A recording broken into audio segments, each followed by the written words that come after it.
Hello friends, எல்லாருக்கும் வணக்கம். இன்றைக்கி ஒரு சூப்பரான மீன் தான் வாங்கியிருக்கோம். ரொம்பவும் சூப்பராக இருந்துச்சு, ஃப்ரெஷ்ஷாக இருந்துச்சு, அப்படியே உயிரோடே இருந்துச்சு. சொல்லப்போனால் நண்டெல்லாம் பார்த்திங்கன்னா அப்படியே அவ்வளோ ஃப்ரெஷ்ஷு, அப்படியே உயிரோடே இருந்தது. ஸோ ரொம்பவும் திருப்தியாக இருந்துச்சு இன்றைக்கி வாங்கினதில். நான் எப்பொழுதும் பட்டினப்பாக்கத்தில் தான் வாங்குவேன்.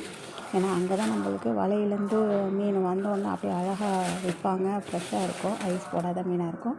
அதை நம்ம ஃப்ரிட்ஜில் ஸ்டோர் பண்ணி 1 வாரம் 2 வாரம் கூட வச்சு யூஸ் பண்ணலாம். எந்த டேமேஜும் எந்த ஸ்மெல்லுமே இருக்காது. இப்போ பார்த்திங்கன்னா நண்டு வாங்கியிருக்கேன். நண்டு பார்த்திங்கன்னா கொஞ்சம் எப்பொழுதுமே நார்மலாகவே எக்ஸ்பென்சிவாக தான் இருக்கும். இது பார்த்திங்கன்னா இரநூறுபா. இரநூறுபாய்க்கு இந்த நண்டு ரொம்ப ஃப்ரெஷ்ஷாக இருந்துச்சு, உயிரோடு இருந்துச்சு. ஸோ கண்டிப்பாக கொடுக்கலாம். ஏன்னா நம்ம ஐஸ் வச்சதுக்கு நம்ம கொடுக்குறதுக்கு இதேமாரி ஃப்ரெஷ்ஷான நண்டுக்கு கொடுக்கலாம் கண்டிப்பாக. பார்த்திங்கன்னா இது இரநூறுபா. 6 நண்டு 8 நண்டு இருந்துச்சு, கரெக்டாக எனக்கு தெரில. ஸோ கொஞ்சம் மீடியம் சைஸு தான், சின்னதும் கிடையாது பெருசும் கிடையாது, அதுமாதிரி மீடியமாக இருந்துச்சு. இது வறுக்கிறதுக்கு பார்த்திங்கன்னா சூப்பராக இருக்கும். இது பார்த்திங்கன்னா எங்கள் ஊரில் கடுச மீனுன்னு சொல்லுவோம். என்னோடய வீடியோ பார்த்திங்கனாலே கண்டிப்பாக தெரியும். மோஸ்ட்டு நான் இந்த மீன் தான் வாங்குவேன். இன்றைக்கி நான் இது வரைக்கும் வாங்கினதே இல்லைங்க இவ்வளோ பெரிய மீன். இன்றைக்கி பார்த்திங்கன்னா நல்ல பெரிய பெரிய மீனாகவே இருந்துச்சு. அதோடு ரொம்ப பிடிச்சிடுச்சு எனக்கு. ஸோ நான் குட்டி இந்த சின்ன சைஸ் வைக்கிறேன்னா இந்த சைஸில் தான் நான் வாங்கியிருக்கேன்.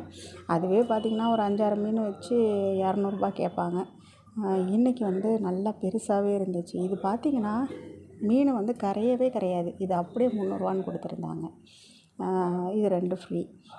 இந்த மீன் பார்த்திங்கன்னா கரையவே கரையாது மீன்ஸ் சில மீன்லாம் உடஞ்சி போயிடும் குழம்புல போடுறப்ப. இது உடஞ்சி போகாது. இது ஸ்கின்னு, அதாவது தோலை எடுத்துட்டு நல்லா வாஷ் பண்ணி வச்சிட்டோம்னா கொஞ்சம் கூட மீன் ஸ்மெல் இல்லாமல் சூப்பராக இருக்கும். அப்புறம் திரும்ப பார்த்தேன் கிழங்கா மீன், அதெல்லாம் இருந்துச்சு, ஃப்ரெஷ்ஷாக தான் இருந்துச்சு. இருந்தாலும் பரவாயில்ல, எனக்கு இந்த மீனை பார்த்த உடனே இவ்வளோ பெருசாக நான் பார்த்ததே இல்லை. ஸோ இதுவே திரும்ப வாங்கிடுவோம். திரும்ப ஒரு இரநூறுவாய்க்கு டோட்டலாக பார்த்திங்கன்னா இது 500ரூவா. இந்த மீன் ஒர்த்தா என்னான்னு சொல்லுங்கள்.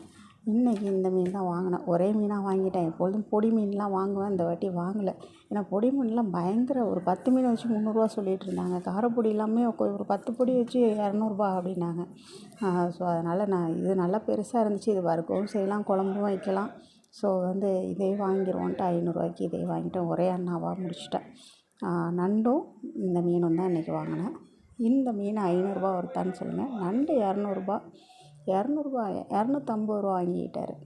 ஸோ இதுதான், இது 2ம் தான் இன்றைக்கி வாங்கினது. பாருங்கள், அந்த கொழப்பு கூட போகலை, அவ்வளோ ஃப்ரெஷ்ஷாக இருந்துச்சு. நல்ல பெரிய பெரிய மீன். எனக்கு ரொம்ப திருப்தியாக இருந்துச்சு நான் இவ்வளோ சைஸு வாங்கினதில்.